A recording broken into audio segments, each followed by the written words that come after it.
I'm so excited to be here today. It's a Saturday. God is good. We woke up black. Everything is great. So I'm doing great. First session was amazing. Good. I'm excited for this one too. I woke up so pumped, so ready to do this. I'm so excited to just continue to pour into us. You know what I mean? And to continue to pour into Black girls, Black people. Like, we're so dope. It wakes me up in the morning. It's like a nice cup of coffee. So I'm excited. I'm glad y'all are excited. It's finna be lit. I'm going to share my screen. Let me know if you guys can see this. I have a little presentation for y'all today. Can y'all see my screen? Let me know if you can. Dope. Awesome. So let's get started. Like I said, my name is Asile. Thank you so much. First of all, I want to shout out Abigail and Kanique and everyone that's a part of Black Women Heal. I'm so excited to be here today to be able to contribute what I can to the Black Women Heal Project, and in general, just to contribute to Black women. It's so important for me to continue to show up for y'all and for y'all to continue to show up for me. So this is so dope, and I'm so excited to kick this off. I am a community organizer by trade based in the city of Atlanta. And today I'm going to be dropping some knowledge for y'all. And what this presentation is about is how to use your skills and your passions and what you're good at to further social justice movements that you care about. So this presentation is affectionately called "The Revolution is a Multi-Lane Highway, a workshop on finding your lane." If y'all ready to get into it, we finna get into it now. But we're going to get into it, and I'm not going to be doing all of the talking. I want to hear from you guys. And what I specifically want to know is, who are you? What are you good at? And what are you passionate about? I didn't want to necessarily put what is your job. You can include your job if you want to, but I really want to hear from you guys. Who are you? How are you showing up? What is your skill set? Why are you here? What are you good at? I'm going to read some of these out. So if you could share with me, who are you? What do you do? I'll read some of them out.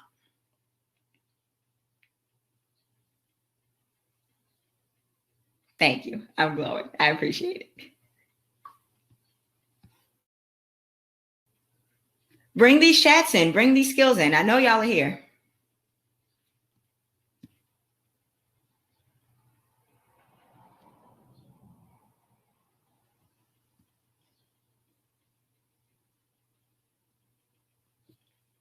Hey, Maggie. Maggie is the founder and CEO of Hello Updo.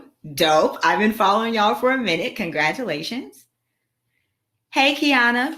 It's good to just show up as you, you know? That's totally valid and totally dope. And thank you for being here. Brianna is an actress and a creator. That's incredible. I love to see it. I love the creative. So I'm trying to be more creative as well myself. So if you could slide me some tips on the side, that would be incredible. Hi, I'm Samantha, and I own a luxury floral boutique called My Rose Floors. Okay, boutique. That's so, see, this could turn into a thing where Black women are just so multifaceted, and we're just good at so much. Like, that warms my heart. Hey, Gerald. Gerald is a sculptor. Gerald, I don't know if you can see that. Can you see that? Higher ed professional, great at organizing, incredible. Artists, directors, passionate about bringing representation. Jada, dancer. Vivian, web developer. Anna, PhD student. Adia, publicist. Amazing. We love to see it. These are the things that wake me up in the morning. Like I said, seeing Black women show up as themselves is so dope and so awesome. I'm going to be using some of you guys as examples as we get into this presentation, if that's okay. But I want you to think about that and think about your stuff while we go into this. What I wanted to do first is give a little bit of an introduction for myself for those of you who may not know me, and specifically what my journey has been like finding my lane in the social justice movement. So for me, I'm a graduate from Syracuse, class of 2018. Holla if you're here. And I have always been about Black liberation and I have always been about social justice and fighting for Black people and fighting for Black women and seeing what the future of Black life could be, where we could just live free and be okay and be able to pursue what it is that we want to pursue. While I was in college, I'm going to be transparent here. I struggled a lot while I was in school. And the reason why I struggled is because I didn't really see my lane yet. You know, a lot of my work was at the intersection of Black history and Black justice movements and economic development and business. I was a former Black business owner while I was in school. And I was trying to combine all of these different thoughts. I was trying to combine social justice. I was trying to combine Black business. I was trying to understand why concentrated poverty existed. Not just poverty, but poverty concentrated in a specific zip code. If y'all are Syracuse alum that are here, Syracuse is the #1 city for concentrated poverty in the country. How does that work? How does that happen? And when I was trying to find my lane, I just didn't see it reflected just yet. So I would be running myself ragged, trying to combine this stuff. I was selling a product at noon. I was writing my thesis at 3. I was going to an internship, flying to New Jersey at 5. It was all over the place. And not only was it difficult, but not seeing my lane validated during my experience was difficult because I was getting rejected and I was getting turned down and I was getting flunked in classes by white professors. And part of me felt like, okay, what is the vision that I see? And is it even real? Is it valid, right? Like, is what I'm trying to do actually valid in this larger Black landscape? It wasn't getting validated while I was in school, but with the help of my mentors, I'm thinking of Courtney Futch. I'm thinking of people like Hassan, who is in the city of Syracuse. I'm thinking of people who just supported me and really made me feel like my experience was valid. And fast forward 2 years, I'm now a community organizer by trade, doing the exact same work in Atlanta that 3 years prior while I was in school didn't exist. And people were failing me on papers on, and people weren't letting me into things on. And it was, looking back now, what I had to do was find my lane and stick to it. And with everyone telling me no, and with nobody really seeing my vision just yet, I had to stick with it and know that that was something that could be actualized in the long term. So I just wanted to share a little bit of that, because if you're someone who is trying to figure out their lane in social justice movements and what that looks like, I remember in school, there were always protests, always rallies, always things to get involved in. And none of them ever really felt right to me. I felt like, I would go to a protest, and it wasn't that the protest wasn't beneficial or it wasn't important and the people that organized it weren't doing it right. It wasn't anything like that. It just didn't feel like my place. Like, I felt like I could be applying my energy somewhere else. I would join an organization or do a community service event or show up to a meeting, and it just didn't feel right. You know, like, have you ever been in a space where you're excited to go into it and then you get in it and it just doesn't feel like where you need to be? It feels like you need to be doing something else. If you've ever had that kind of experience, I'm validating that. I'm looking at you. I see you. I hear you. I know you. And that is something that I struggled with all through school. And now fast forward, I'm doing the exact work that I did not see while I was there. The exact work. My degree was a civic engagement degree. I am now a civic engagement manager at one of the biggest nonprofits in the city of Atlanta, you know? And all I had to do was stick to my guns and stay in my lane. So I'm validating all of those experiences through my experience. I feel you, I hear you, I see you, I know your name. And I wanted to just share that as an example, because I don't remember feeling seen while I was going through that. So you were seen, and I love you. So we're going to get right into this. And one of the things, particularly in the recent times of social justice movements, that we see is everybody knows the best way to participate in the movement, right? Everybody is saying, you need to vote, go vote. Voting is important. Know your city council person's middle name, know what they stand for, know this, know that. Voting is important. Absolutely. Yes. One thing that we're seeing is go protest. Go pick that sign. We're massive in numbers, where we have to show up in a collective, volume, power, all that other stuff. Protesting, awesome.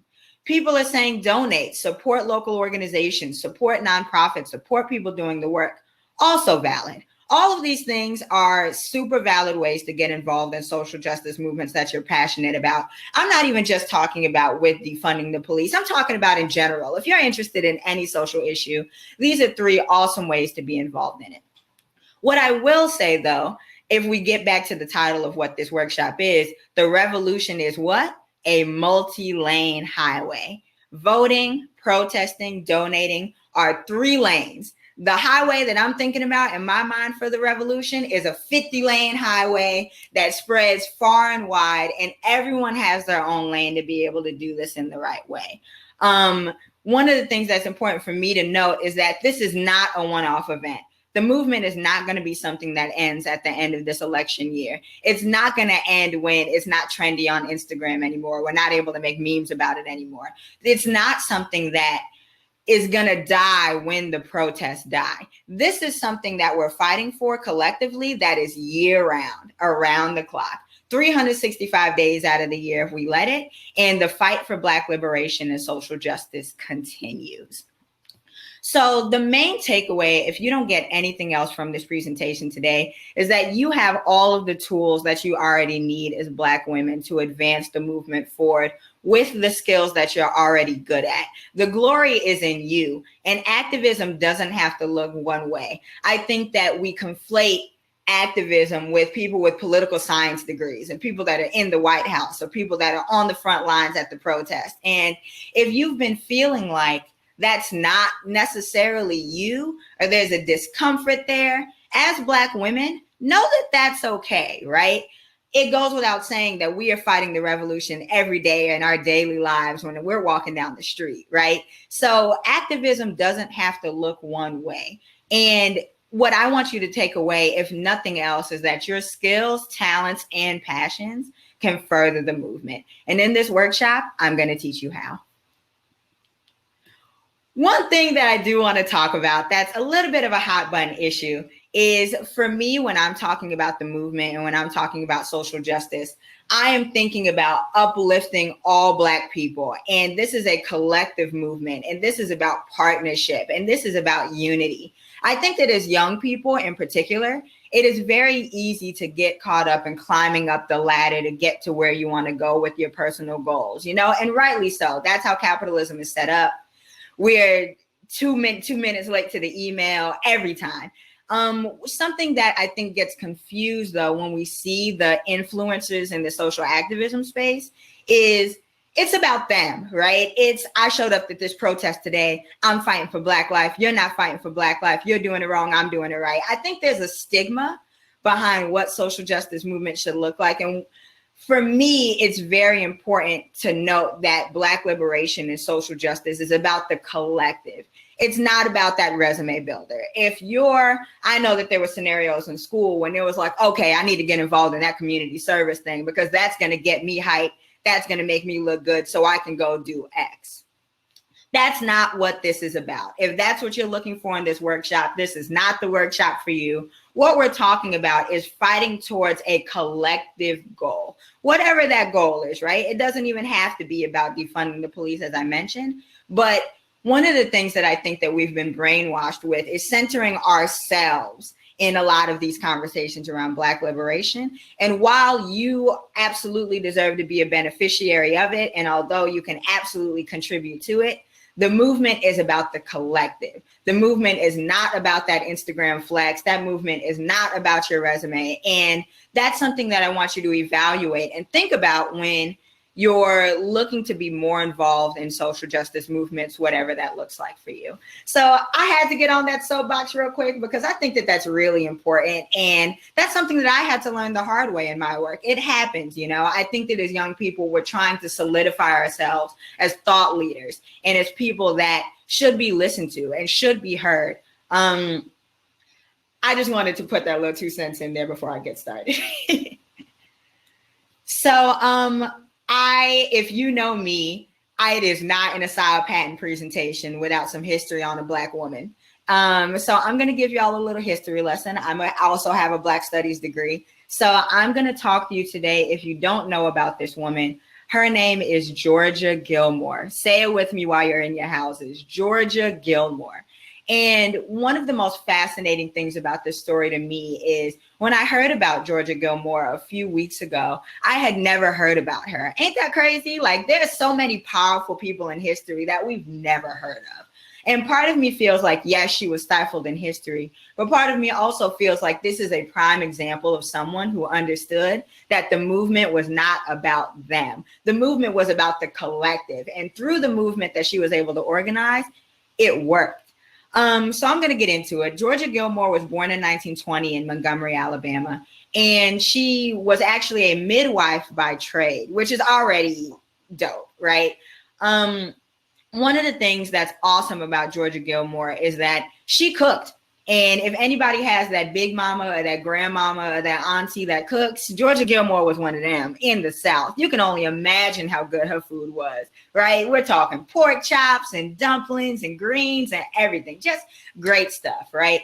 As we also know, during the times in the Bible Belt South during the 1950s and 60s, civil rights movement was jumping, y'all. Rosa Parks was saying, I'm not going to get up out the seat and everything. So what Georgia Gilmore did during these times, she decided, you know what? I'm going to show up for the social justice movement. I'm not going to go reinvent the wheel and do something that I'm not good at. I'm going to stick to what I know. And her lane of choice was cooking, y'all.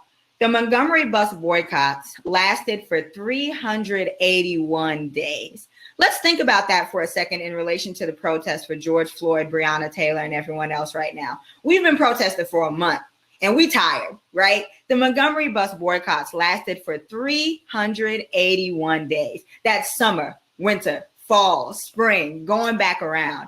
And she cooked for the Montgomery bus boycott, but what she did is she organized a group of other Black women and housewives and chefs, and she sold plates all around the community and ended up raising enough money to single-handedly fund the Montgomery bus boycott.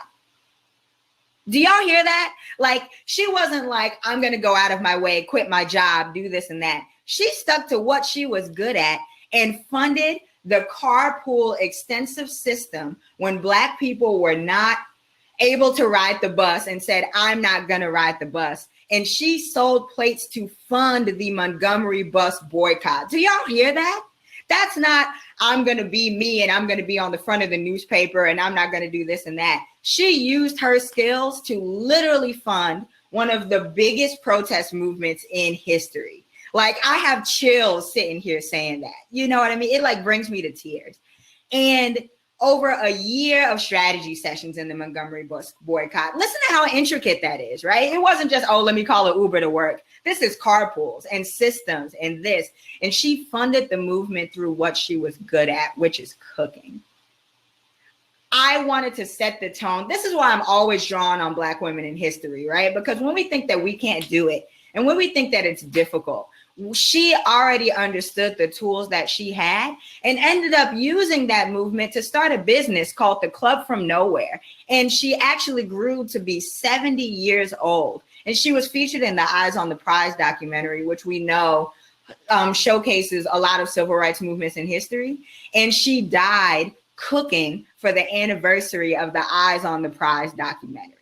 If that's not staying in your lane and sticking to what you're going to do literally until your last breath, I don't know what to tell you. She she died in 1990. All her life, she was like, you know what? Y'all can do what y'all going to do. I'm going to stay in my lane and I'm going to collectively work. On top of that, she was a mother of 6. Just wanted to throw that out there as another addendum about how super Black women really are. Yeah, I could keep going. I want to continue with the presentation, but that's why it's so important for me to learn from history. And that's one of the tips that I'm going to be sharing with you today. Georgia Gilmore, we see you, we hear you, we know your name. Please look into her and look into other people like her, just as write her name down if you didn't already. Let's keep going. So now that I've gotten on my soapbox and I've talked about all this other stuff and we brought in a Black woman from history that's helped us along the way, I'm going to showcase with you guys 3 hot tips to further the movement using your skills year round. And the 3 skills that we're going to be talking about today is honing in on your passions and strengths, Hook up with people that are already doing the work and honor your history and your local community. So let's start with the first one. The first thing that I want to talk to you guys about today is really honing in on your passions and your strengths. As I mentioned, I'm a community organizer by trade, and thinking about people like Georgia Gilmore, as I mentioned already, she knew her strengths and honed in on those and made those specific. One thing that I want to mention here, as I said, activism doesn't mean you have to have a political science degree. Activism doesn't mean that you need to be on the front lines organizing the protest and doing this and that. You can already use what you're good at. And I'll give a couple of examples to you. Think about someone in your life while you were in college that everybody texted to know when the turn up was. Everybody texted to know when the party was. When's the link? When's the pregame? When's this? When's that? And that one person was able to fill up a room of 200 easy. When there was liquor involved, when there was music involved, when there was a DJ involved, that person may just look like the hookup for the party or the turn up or whatever it is. But that person has a keen understanding of capacity building and filling up a room. Let's think about that in a social justice movement, right? When you're trying to get 200 people together to support a Black business, and when you're trying to get 200 people to show up to someone's event that you care about in the Black community. That's an example of a skill that you might not even think of as a skill that can further social justice movements. You can use it however you want, right? But that's a skill that can further whatever movement it is that you're passionate about. I'll give you another example. If you are a data analyst or you work in corporate America doing IT or advertising or whatever it is that you see, as someone who works at a nonprofit, one of the things that we're the most hard pressed for is capacity. Working at nonprofits is difficult, and more often than not, we're trying to find people with social issues that have the hard skill sets. I could talk to you about Black history all day long, but I can barely put together a spreadsheet if you ask me to, right? So thinking about data analysts, advertisers, graphic designers, whatever it is that you do in corporate America, those skills can be capacity building skills for grassroots organizations that have their heart in the right place, that have the knowledge, that have the skill set, but don't have the specific skill that they need to capacity build for a greater movement. You know what I mean? We, for example, in the defund the police movements right now, are seeing data set after data set after data set. We're seeing budgets. We're seeing spreadsheets. We're seeing cities that spend more than half of their budget on police. Someone was behind that computer getting that data together. Somebody was behind that computer getting what they needed together, and that takes skill. That's not a skill that you may necessarily think of that can fund a social justice movement. That may be a skill you pouring into JP Morgan Chase during your daily job. And if that's you, definitely get your check. Operations comes in many forms, right? But let's think about how the skills that you have can capacity build for movements that you're passionate about. Creatives, perfect example of that. You know, I think that, as I mentioned, the revolution is a multi-lane highway. So what that means is if you're using your skills to fundraise, to spread awareness, to build capacity for people that are already doing the work, that's your lane. Stick to it. Do it. It doesn't necessarily have to be go vote, go protest. You know what I mean? And those are skills that you already have, that you're already good at, but they can be used in the context of building a greater agenda. So that's the first tip. Hone in on your passions and hone in on your strengths. The more you're able to clearly define what you're good at and think about it in the context of a greater highway of social justice moving, the bigger we're going to be able to make this movement. And that leads me to my second point, which is hook up with people that are already doing the work. As I mentioned, I think it's very easy for young people in particular, when the odds are all stacked against us, to be like, you know what, I'm gonna start a business. You know what, I'm gonna start a company. And while that is so commendable and so awesome, I think that what we run into sometimes is 100 different organizations doing the same thing with one pot of money, right? Or one pot of resources or one pot of thing. And then it's hard to decide who to fund. It's hard to decide who to protest. It's hard to decide who to support. And when I'm thinking about collective movement building, the word collective is so huge in that, right? And imagine if all 100 organizations that were Black Girls Who Code and we're teaching Black girls how to code, join together into one organization. Do you know how many girls will learn how to code and how many buckets of money would be consolidated into one single bucket? Or I'll give you another example. Think of people who, what is something that people do all the time? Black business incubators, or like Black women in business incubators, things like that. Do you know how many different workshops you could go to learn about Black business and how to start a Black business and those different skills?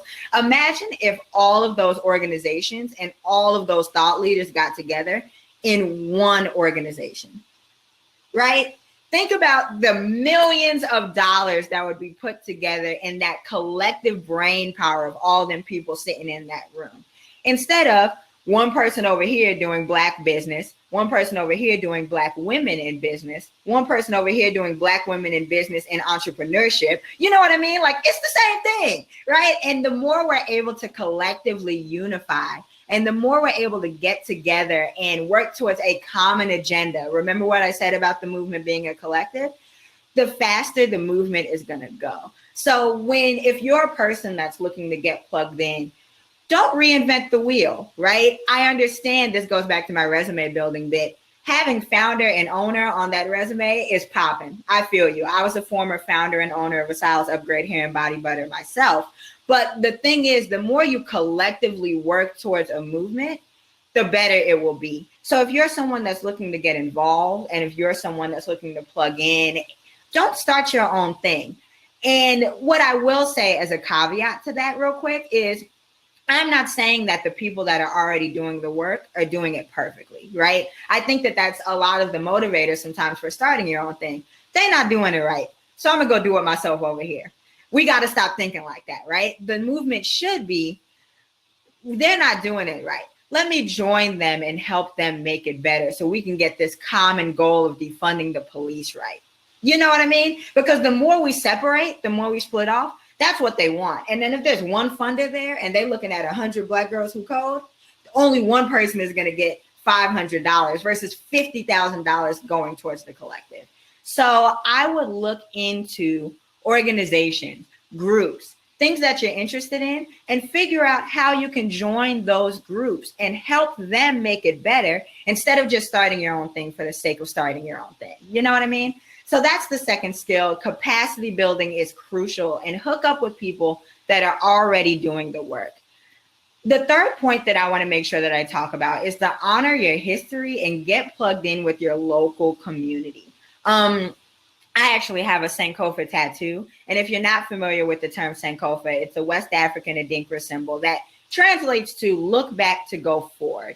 And this is super important to me because I think what wakes me up in the morning and what keeps me hopeful is knowing that I'm not the only person sitting here trying to organize on Black liberation. And there's so many foremothers and so many people about Black liberation, the same way I'm sitting here thinking about it right now. And if you have a crazy idea that you're trying to pursue, or you're trying to learn about, or you're trying to think about how many Black women in history sat where you're sitting and we're thinking about that same thing before they pursued it. If you're an artist, if you're a professional, if you're in advertising, think about how many trailblazers there have already been, right? So that's what keeps me hope, because I like to lean on those people and learn about their experiences. Think about how they were sitting there organizing. I think about Georgia Gilmore starting that first meeting, being like, okay, how many plates do we need to sell? What is our goal? What do we need to do? Who do we need to accomplish? Who do we need to call? I'm leaning on those people all the time to validate how I'm feeling and know that I'm not crazy and trying to organize these things as well. So I'm leaning on Black women all the time, y'all. I am constantly reading up on Black history. I'm reading about the Madam C.J. Walkers who thought, you know what? I'm gonna start another business. You know what? I'm gonna make it bigger. I'm gonna make it bigger. I'm gonna make it bigger, you know? And I can go on and on about that, but I think that finding a muse in Black history and a Black woman in history that has accomplished something similar to you or in your field, and maybe if you're in an industry where that's not the case, that's telling, right? Look into that history. What is that? How did it work? One of the personal projects that I'm doing right now is thinking about the formation of the Democratic Party, right? And thinking about the formation of political parties. What is that? What does that mean, right? But what I have to do is look back. Who's thought about this before? What does that look like? What did they fail at before? What did they succeed at before? That way I can learn from their experiences and build on top of it. The revolution is collective. The revolution is a multi-lane highway, and we all are working towards a similar goal, right? So I always believe that protest movements should be better than the last one, right? If you're doing a protest movement and you're making the same mistake that somebody made 10 years ago, guess what? You ain't brushed up on that history and you didn't see where they succeeded and where they failed. So that's one thing. Definitely look for a muse and a person that has achieved what it is you're trying to achieve or try to and failed. What was their journey and what was that like? The other thing that I want to mention, if you're looking for some place to get plugged in and get involved, start at home. Start where you live. I think that particularly with social media and given the times of COVID right now, the movement and the social justice movements that we think about are nationwide. They're global. They're the Black diaspora. And while all of that is accurate and true, what's going on in your specific neighborhood and in your community and where you live that you can further and that you can build upon and that you can grow? The revolution is collective, right? For me, I remember I'm from Atlanta, born and raised. And if you know me, you know that. But when I went away to school, I was trying to figure out how to leave, how to start something different, how to do this, how to do that. And what ended up happening when I was on my search to find my lane ended up being right back at home. And that was such a huge lesson for me because I was trying to go find this other thing somewhere else. And it ended up literally being 10 minutes away from my house. I live 5 minutes from City Hall, y'all. And I was trying to figure out, okay, how can I combine Black businesses and political power and blah, blah, blah. And it was right in my backyard. Atlanta is Black Mecca. There are Black businesses left and right, you know? So when I was thinking about reinventing the wheel, I could have tapped into right where I was at to start. And that's something that I think is very important because I think that when we're thinking about the movement and when we're thinking about leveling up and building our own agenda, we're leaving. We're going to some other place. And things like gentrification are real. And things like getting your check and moving somewhere else and starting your new life are real. And I'm not necessarily saying to go back to your hometown, but look at local grassroots organizations and look at people who are if you're in New York City, go to New York City. I can't imagine how many different grassroots organizations are in New York City, right? What local organizations can you think about and can you fund and can you build and grow? Because then they can be the trailblazers and the pioneers for everything else that's going on in the country. And the whole point of this slide right here is to listen and learn from the people that you're around. I usually fall victim to this when I'm in social activism circles and I'm thinking, okay, if I'll give an example in politics, if everybody just believed in Medicare for all, then all of our problems will be solved. Why don't people just listen to my solution, right? But what you want to do sometimes is take a step back and really scale it back and think, okay, how do I listen and learn from the people who are actively having these experiences to grow and further what it is that I'm thinking about? Because I'm an Aries and I think that I'm always right. I'm not always right. So I've had to take a step back in my activism work and really understand listening and learning from the people that I'm around, both in the present and in the current moment, and the Black people that I'm with every single day, listen to them along with the people in history that have gone in the past. So that's the main crux of this slide. I think really listen and learn from where you are and what you're around and what you're seeing and what you're noticing, both historically and in the present day. So those are the 3 slides, just to go back here. Hone in on your passions and strengths. Get what you're good at. Understand that. Really charge that up. Hook up with people that are already doing the work, right? Unionize, unify, collaborate. The beauty of this Black Woman Heal Summit is that there are so many dope people from different histories and different work styles and different cities, you know, that are unionizing and collaborating towards a common agenda. And if more people collaborated in this way, the better off we would be. I mean it. And the third thing is to honor your history. Get in touch with that Black history. There are people before you that have thought about what you're thinking about, I promise. And get in touch with the people that you're around every single day. Your local community, local organizations, your local government, whatever that is. it starts local. A lot of the biggest protest movements in history started in a hyper local city, and it grew into a regional thing. So those are the three main things that I want us to think about when we're thinking about the revolution is a multi-lane highway. So I don't know about y'all, who's overwhelmed. I'm overwhelmed. It's a lot, right? The revolution is a multi-lane highway, but the revolution is also a lot. And the revolution don't stop, right? I think that it's very important to note that. And if anybody is overwhelmed, or if anybody is like spilling over with ideas on what to do, where to get involved with, who to call, who to this, who to that, it's okay to be overwhelmed. I get overwhelmed every single day, so it is totally fine. One thing that I wanted to mention as well, on the flip side of how you can turn the revolution into a multi-lane highway, is Black women deserve to be multifaceted, right? So what I don't want this to be construed into is you need to use your daily skills in your daily life, and all you need to be thinking about is the movement in everything that you do.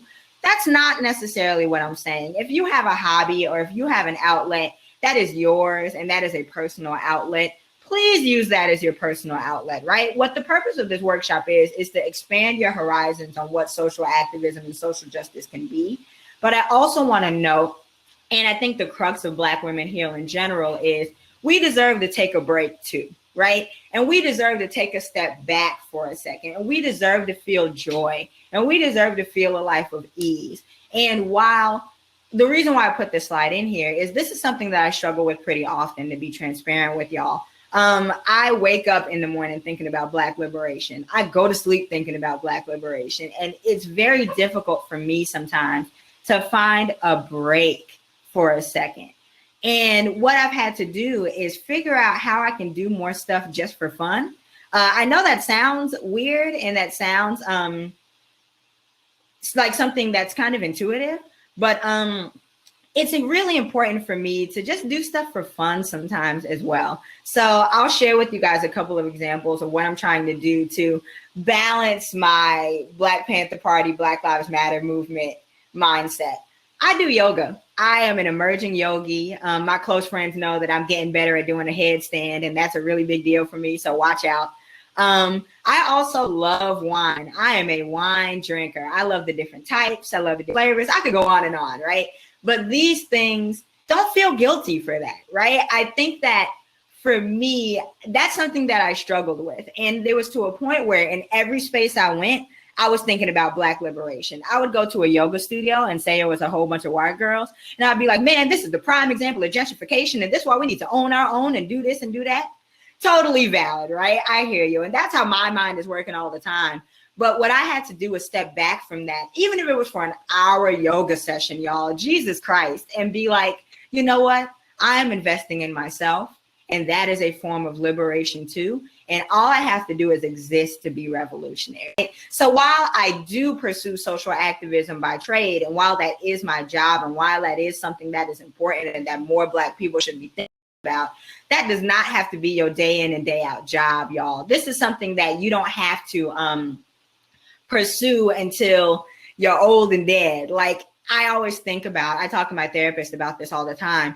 If we are not well enough and healthy enough to receive the benefits of the fruits of our labor by the time that time comes, that defeats the whole purpose of that labor, right? If we end up at the end of this revolution and the end of this finish line, whenever that may be, and we tired and we can't even go outside and have fun, why are we sitting here fighting, right? We deserve to have that life of joy, and we deserve to have that life of justice as well. Those things go hand in hand in my mind. So if you are overwhelmed and are looking for more ways to get involved, definitely do that if that's something that's of interest to you, but also know that you deserve to live a life of joy and love and ease. And we want to make it to this finish line healthy, with sleep and food and our hair on our heads not falling out because we're pulling it out because we're crazy. You know what I mean? Like we deserve to receive the fruits of our labor at the end of it. So these are a couple of things that I do. Y'all will be the first to hear it. I'm actually starting a wine tasting channel. So that's something that I'm doing for myself, just for fun. I'm not doing it to further the social justice movement and the this and that, but that's something that I'm doing to invest in myself just to do for fun. And you deserve to have that as well. Okay? Y'all promise me that? It's all about balance, right? So with all of that, I know that I went through a lot here. I'll allow y'all to reintroduce yourselves, right? I hope that this was something that was beneficial. And I hope that this was something that made you think about some ideas and made you think about some things that might inspire you to take action in another way that you weren't necessarily thinking about it. So if you want to, I want you to take some time. Some of you guys gave introductions at the beginning. I want you to reintroduce yourselves and think about who you are, what you do, and if you came up with an idea on how you can further the movement in a way that you did not think about, or if you think about something that you want to pursue just for fun, let me know what that is. Reintroduce yourselves in the chat for me. I want to know what you're good at, what you're passionate about, and either how you can further the movement using those skills, or do just for fun, because that's revolutionary as well. I gave my example of my wine channel, and y'all will be hearing about that soon. I'm really excited about it.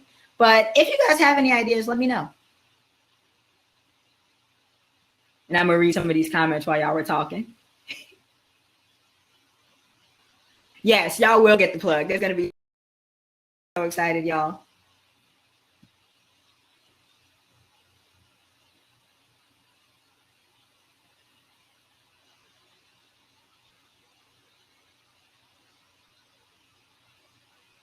All right. You mind if I read it, Vivian? You know we have the same birthday, by the way. I'm sorry to be weird, but I've always thought about that and I've always kind of seen that from afar, but I'm going to keep going. Hi, I'm Vivian. I'm good at design and I plan to further the movement by offering my services for free to disperse information and content. Yes. Excellent idea. I'll talk about you personally. Your designs are so dope. Like, that's so cool. And I think that from my perspective, a lot of grassroots organizing movements have very crappy marketing and very crappy branding. And I'm not trying to harp on them and say that they're doing anything wrong, but I think that that's a skill that people don't really think about it. People are, that's not a skill that everybody really has. And you know, the Microsoft Word flyers and all this and that, I totally commend them for taking a stab at it. But that's a perfect example of being creative and thinking about how you can further a movement. You know what I mean? Because not everybody within the nonprofit sector, I'm personally speaking, has that awesome branding and has that skill. So that's an awesome way to think about it. And good job on that. My name is Tatiana Hernandez Mitchell, an incoming MA candidate in television, radio, and film, an aspiring music artist and music producer. I'm planning to further the movement with my music, lyrics, and artistry. Yes, absolutely. I love it. I love it. I love it. I've been doing a lot of research right now on the civil rights movement specifically. Yes, Syracuse, go Orange. And one of the big pieces of the civil rights movement was music and songs. And a lot of the songs that I'm seeing right now, like, that was such a key component to the civil rights movement, and singing and that unity and a lot of that stuff. And we don't really have much of that right now. We have a couple of them, like we have the We Gonna Be All Right. That's like a modern day one. But I was thinking about that, not as one is better or worse, the Today movement versus the civil rights movement, but how can music and how can art play in collectively unifying people? So that's a really good one. Hey, Erica, I'm a creative. I hope to use my personal love for writing to promote wellness and prosperity for the Black community. Yes, I love it. You know I love you, and I'm going to support you in everything that you do. Creatives is so important in this, and I'm not necessarily the most creative person, and that's something I'm going to be learning during the Creative Roundtable today, but it's so crucial, and the revolution is a multi-lane highway, and the creatives have that lane. Adia, publicist. I'm a strong writer and work with tech media and companies every day. I want to reshape the conversations on the corporate side about how tech companies can and should step up to support the movement. Yes, yes. I'm not in the tech world, but I'm always looking from afar, like, man, you know what would be dope if they do this? I think about Black business directories and the IT tech stuff that goes behind even building a website or a directory or whatever. So absolutely, please keep having those conversations. I'm so proud of you, and I think that that's an awesome idea. Hi, I'm Magdalene, MBA candidate and CEO, founder of Hello Updo. I'm passionate about representation. I plan to use my platform in education and nurture representation. Yes, the more we see ourselves, the more we feel validated, y'all. Like I mentioned, all through college, I didn't see myself in my work. And I had white male professors literally fail me from classes because they didn't understand my work and I didn't feel seen. So that's so important. And I'm so happy to see that people are working at that. I'm going to read a couple of more. I don't know how we're doing on time. I think we have a few more minutes. So let's keep going. I love that y'all are responding, by the way. This is making me happy. Hi, I'm Anna, a PhD student in political science. I'm planning to get used to using my voice in spaces that I have privilege of being in. Yes, I validate that. I see that. I hear that. I think that goes with finding your lane and where that voice needs to be heard. I also studied a little bit of political science while I was in school, and I know you were a PhD student, so you got it. But I think that having that confidence and knowing that you are a subject matter expert in the field is important. You know, I think that one of the things with cancel culture is, ooh, am I saying that right? Is that the right way? Is that the right this? Is that the right that? And your voice is valid. And if you have made it this far in academia, Lord knows your voice is valid as well as a PhD student. So seeing yourself as a subject matter expert in that and trusting that voice is going to be huge. And I actually on the side kind of want to hear more about what it is that you study. So you should hit me up after that.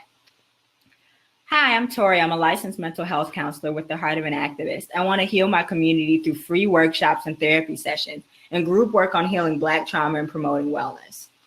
Yes, like I love this so much. Like that is absolutely where that needs to be. Like, yes, I can't even say much about that because I know I've been going to therapy for about 1.5 years now. And it's important to me to normalize that conversation because it's easy to see everyone having it together all the time. And that's not realistic. That's not true. So thank you for the work that you're doing. And I love that. All right, a couple more.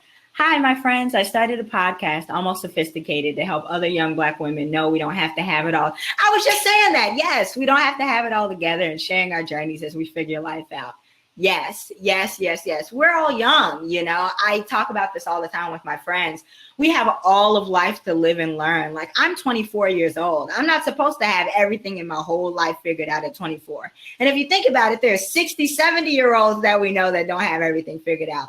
So that pressure, we don't need it. I definitely look forward to supporting that podcast. That's really dope. Hi, I'm Nohamin, and as a creative and owner of IG blog, Broke But Make It Bougie, yes, follow that page, y'all. I plan on furthering the movement by creating graphics, plugging in research, and creating ad work that reflects our representation. Y'all, go support Nohamin. She is such an incredible artist.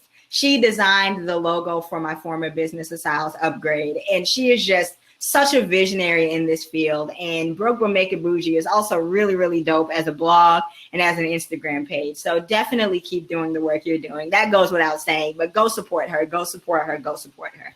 The movement is collective, and the more that we support each other, the better off we'll be. All right, a few more before the facilitators cut me off. I'm Kiana. I'm a blogger. When my mental health is good enough to actually write, I validate you. I hear you. I see you. I've been trying to write a book for the past 3 years now and know that there's so much that there is to juggle. So before I even get into that, you are valid and I hear you and I see you and you deserve to get rest and take your time. Everything isn't 100% urgent, you know? So if nothing else, I see that. And I've been designing greeting cards for fun to send to people that need a little joy in their mailboxes. That is so cute. I love that.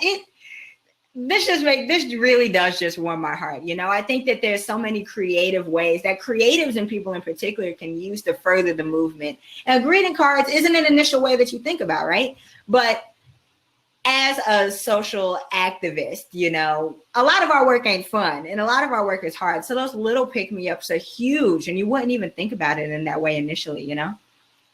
All right, I'm going to do a couple more. This was everything I needed. Thank you. I'm Nicole. I'm a lawyer. Well, almost there. Keep going, girl. We need you. Lord knows we need you.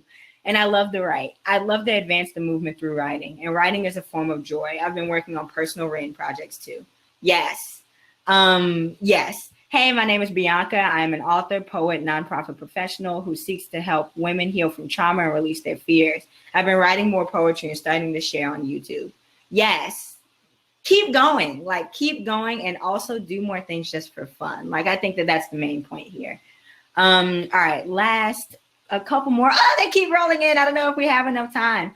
Let me keep going. How much time do I have? I think that this is supposed to end at 12:50 or 12:55. I actually don't know. All right, I'm going to do two more, okay? Two more, and then we have to make sure that we get to the other panel. Hi, I'm Amaya, SU19. Yes, congratulations on graduating, girl, and making it out of there.